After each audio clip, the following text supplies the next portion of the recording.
Hey, what's up? This is Ben from WODprep, and in this video, I am going to share all the details on how you can get your best score possible on CrossFit Open Workout 20.4. If you're freaking out about the pistols, if you're worried about this heavy barbell, or maybe you're in the scaled division or the masters division and you're worried about those heavy step-ups, then this video is going to give you tips. So scaled, masters, RX, this is the place for you to get your best score possible.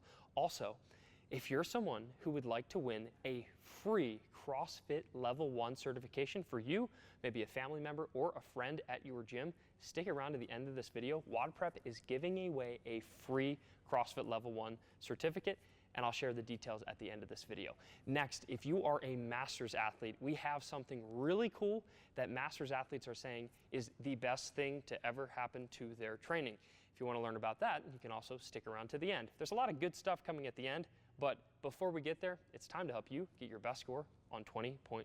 The overall theme of this workout, before we get into the nitty-gritty on all the different movements, the overall theme of this workout is, what is your limiter? So you need to ask yourself, where do you think you will run into a brick wall? Will it be the barbell? So will you not be able to move the heavy barbell with the clean and jerks? Or for the RX division, is it going to be the pistols? Chances are the box jumps aren't going to slow anyone down.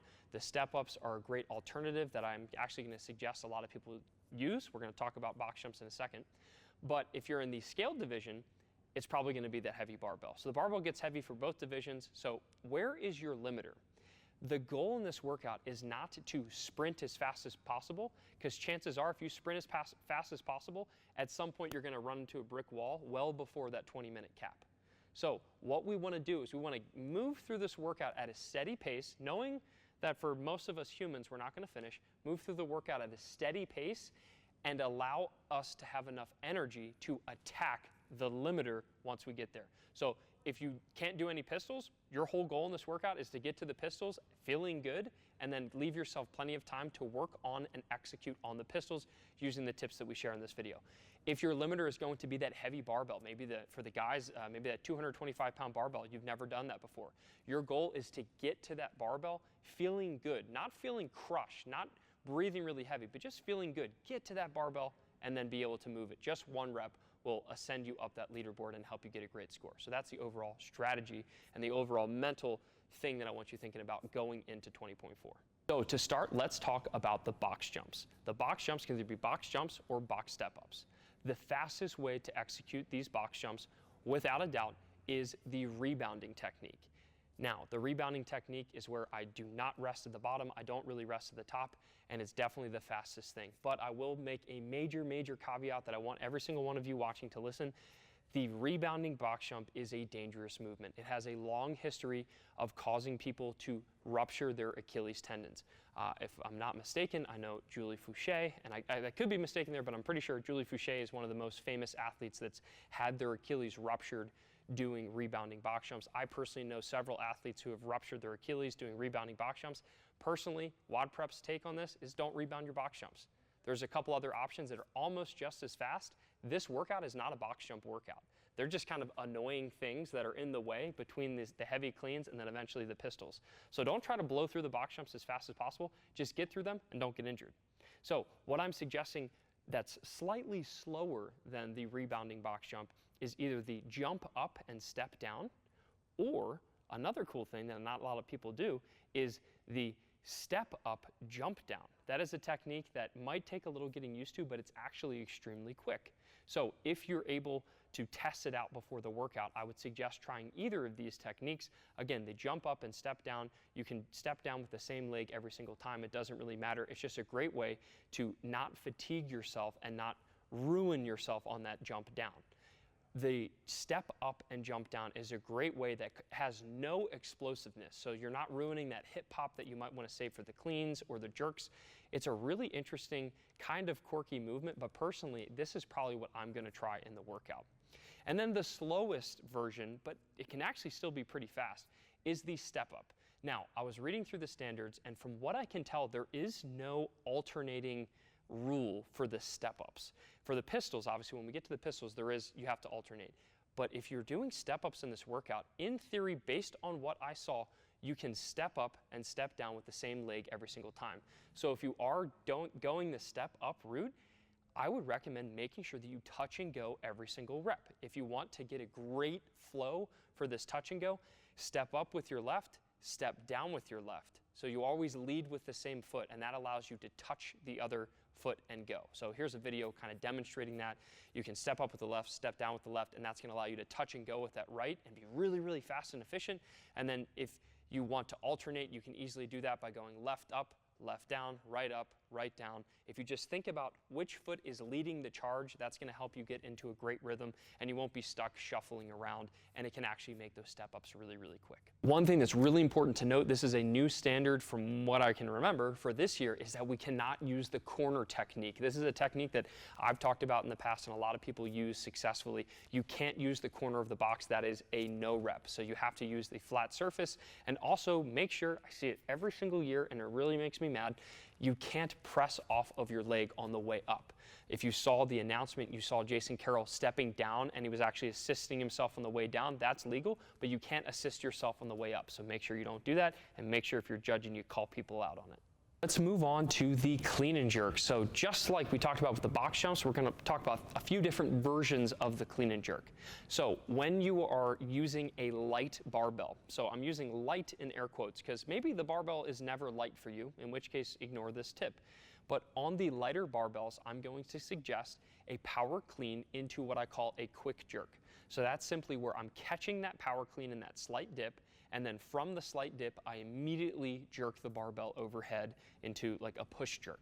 So the power clean and quick jerk is what I suggest using during all of the lighter weights. For me personally, that's going to be what I use for the 95, the 135, and the 185. That's what I'm going to use because I can move that barbell well, and I will be doing singles for every single rep, and the overwhelming majority of people watching this video should probably do singles, even on the 95s, or small sets on the 95s. You shouldn't come out of the gate going really fast. We talked about that earlier.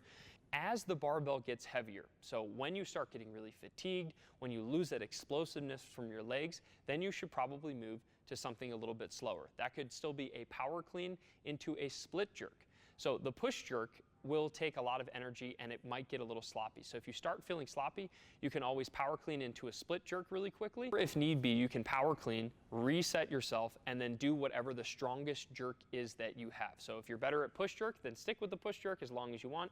If you're better and stronger with the split jerk, like I am, then as soon as that barbell starts getting heavy to move overhead, I'm just gonna move to a really quick split jerk. Just make sure that you reset your feet in between each rep and you finish with your feet together. Then when we get to that limiter barbell, so if you're able to maybe get through the pistols and get to a barbell that's really heavy for you, or maybe the barbell that's really heavy comes before the pistols, if you're doing the RX division, that's fine. Whenever you get to a heavy barbell, I'm going to suggest doing a squat clean, or if I call it a full clean, do a clean into a split jerk. That is the strongest version of the clean and jerk, and it hopefully is your strongest version of the clean and jerk. That is what I will be doing once I get to probably that 225-pound barbell, hopefully. I will be doing that full clean and then stand it up and then go straight into a split jerk. But the moral of the story here is whatever your strongest version of the clean and jerk is, and whatever feels the least fatigued, that's what you should do for the heavy barbell. Ultimately, it goes without saying, we don't want to fail any reps. It would really suck to get to a heavy bar, pick it up, clean it, and then get it all the way to your shoulders and then fail the jerk. So whatever you do, just make it count. Make every single rep count, even if it means taking a slightly longer break to execute that movement properly.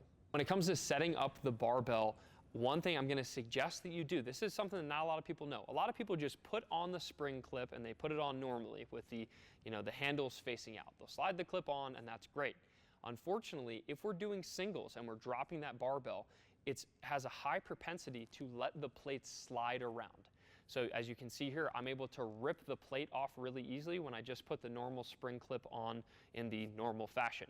A hack that you can use is you tell your judge as they're switching your weights out to flip around the clip, and make sure you train them before because they might not understand this, but you flip around the clip and what it does is it acts as a clamp to hold the barbell in place. Even better, if you want to have extra security, especially at like those middle range weights where you're going to be throwing them around really quickly and you have more reps, then I would suggest just having your judge double clip it. There's plenty of time. They should have plenty of time to change it out. So put 2 clips on, and then that's going to ensure that that plate does not move around. Or you can use some super fancy high-tech clips that keep them locked in. But that's what I'm going to be doing, is just using a reverse clip, and I'm going to double clip it. And that's going to make sure that those plates don't slide around at all, which will make the singles really easy, and I won't have to sit and fiddle with the plates at all. The last thing I want to talk about when it comes to the barbell, we're going to be executing singles pretty much this whole time, or at least I know I'm going to be doing that, and all of my athletes hopefully will be as well. When we're doing the singles, I don't want you to trust your brain. I want you to trust your breath. So what that means is that for the lighter weights, I want you to drop the bar, take 1 strong breath, and then get back on. So I drop the bar, I take 1 breath, and then as I'm exhaling for that breath, I'm grabbing the barbell with the hook grip and going right into my next rep. As the barbell gets heavier and as I get more fatigued, I'm going to change that break period to a 2, 3, 4, maybe even 5 breath break. But what we don't want to do is clean, jerk, drop, and then just like wait until we feel ready to pick it back up, because that might be 15 seconds, that might be 20 seconds. Instead, it's better to discipline yourself based on your breaths. So clean, jerk, drop, and then 1, 2, back on the bar. If you notice athletes like Rich Froning, Matt Frazier, a lot of these high-level athletes tend to do that. They will have strict rest periods in between each rep of the barbell, and a lot of times they use their breath as an indicator to pick up the bar. If you've never heard of this or you have no idea what I'm talking about, go into YouTube and type in Rich Froning secret, and you'll see the WODprep video where I go into detail and I show you how he does this and how he executes it so well. So remember, count your breaths, don't trust your brain, trust your breath, and stick to whatever you commit. All right, let's talk about the big, scary, brand new movement that everyone wished, or a lot of people wish never showed up, and that is the one-legged squats. For the sake of my brain in this video, I am going to call them pistols because that's what I've called them for 12 years at this point. So with the pistols, I'm going to talk about why a lot of people struggle with them, and then I'm going to offer you a few different solutions and techniques that are going to help you hopefully get those first and many, many, many more reps. The first thing I want to talk about though is gear. I think wearing gear, wearing specific pieces of clothing is really important for pistols, and it helps me, and that is weightlifting shoes, so some sort of heel elevated weightlifting shoe, and then knee sleeves. The knee sleeve, whether it's placebo or not, I don't know, but it does feel like it helps me support my knees a little bit more and makes them less cracky and creaky and annoying. And then 2, wearing the Olympic weightlifting shoes just keeps me stable, and it helps me from falling left or right. It just really helps me with the pistols. So if you've never tried them before, make sure you try your pistols with knee sleeves and with those weightlifting shoes. They will really help you out. Next, let's talk about the big problem that I see, or a major problem that I see when people are doing these one-legged squats, and that is they think they need to go slow and controlled. So normally whenever we're doing things like air squats and snatches and all kinds of other movements, we want to start by going slow and controlled and methodical because we think it's safer and better. Unfortunately, with the pistol, when we go slow and controlled, you're gonna fall over.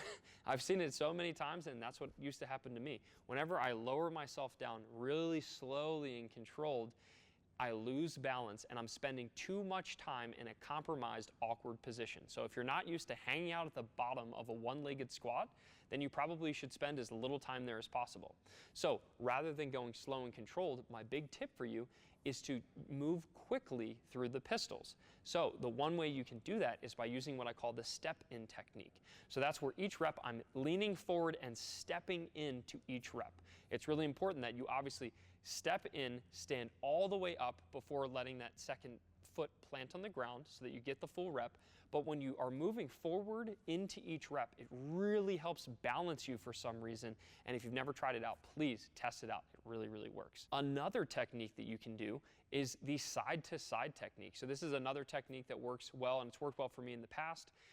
Maybe going forward and backwards just doesn't work for you. Try going side to side. So basically I'm leaning to the left, I'm doing my pistols, and I'm leaning to the right and I'm doing my pistols.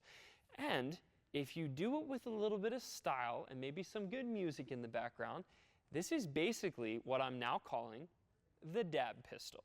Watching me with Bob still keep real and fame. Dance with my dogs in the nighttime. So If you're not prepared to dab on them, then you can also try this technique, and this is one that I'm pretty sure Matt Frazier uses. I watched him, he was like front row seat at the CrossFit Games this year, and I watched him do it, and that's just grabbing your toe. This really, really helps balance you depending on how skilled you are at it. It helps balance you, it helps put you in a good position, and it helps, most importantly, helps you avoid the horrible, horrible thing that many of you will probably experience, and that is the quad cramp pistol. So if we have our legs fully extended and out in front of us, it's really, really common for that quad or the inner leg muscles to really, really fire up, and you might even have them cramp, and we don't want that. Oh, for all the divisions that need to do med ball step-ups instead of pistols, this section is for you. The med ball step-ups, I was practicing several of them, and I read the rules. It doesn't seem like you need to do alternating, which I kind of don't believe. Hopefully they update it. It's a substitute for the pistols, which need to be alternating. So my guess, and I would do it if I were you, is to treat these as alternating step-ups. So the weighted med ball step-ups probably need to be alternating, even though at the time of recording, they did not specify that in the rule book. So make sure you check the standards. If I were doing this workout, I would try to alternate.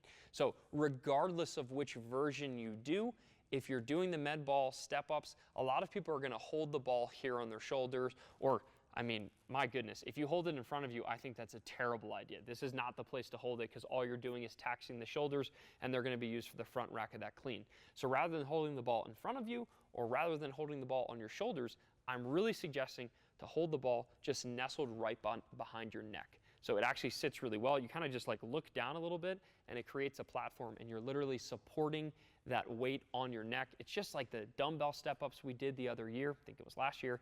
It was a lot easier when we actually centered it on our back. So that's what I'm suggesting that you do. Take the med ball, put it on your back, and then you can do these step-ups no problem. If for whatever reason it comes out that you do not need to alternate steps, then just make sure that you're doing these simple touch and go reps where you go up and you go down with the same foot every single time. It's really, really fast and really, really easy. Ultimately, just make sure you check the standards, but those are the main keys of executing a flawless med ball step-up.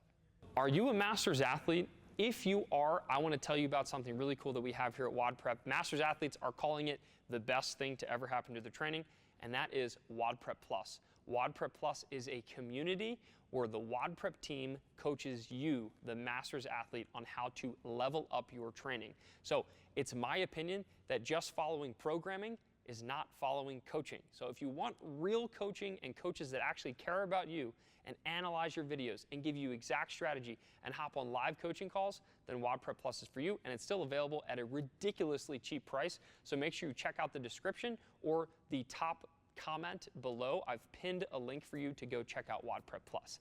Next, if you're not a master's athlete or you just like watching these free videos, make sure you hit that subscribe button so that you never miss another WODprep training video. And if you do hit the subscribe button, once we hit 100,000 subscribers, WODprep is giving away a free CrossFit Level 1 certification. I know it's expensive, but it's something that I want to do to give back to the community. So once we hit 100,000 subscribers, we are running a huge giveaway to give someone who's really lucky and who really deserves it, a CrossFit Level 1 certification. So if you want to get in on that and you want to help someone win that certification, and it could be you, make sure you smash that subscribe button. We are trying to get to 100K. Next, if you want to make sure that you get the ultimate strategy guide for 20.4 and 20.5 and beyond, then go to WODprep.com where you can download the free strategy guides. We are going to send you a couple emails with updates to make sure that you are maximizing your time during the rest of this CrossFit Open and beyond. Last but not least, here's what I want you to do. Question of the day to leave in the comments below. So number one, which version of the box jump are you going to do? We talked about several different versions. What are you going to do? Number two, which version of the pistol are you going to do? Or was there anything that helped you execute the pistol? And for the masters and scaled, let us know which version of the step up you're going to do. And then last but not least, this is probably the most important one, what is your favorite pump-up song. So what song are you going to listen to get you totally fired up for this workout? For me, it's going to be Beast Mode by B.O.B. Look it up. I'll see you next week, everybody. Peace. Dab.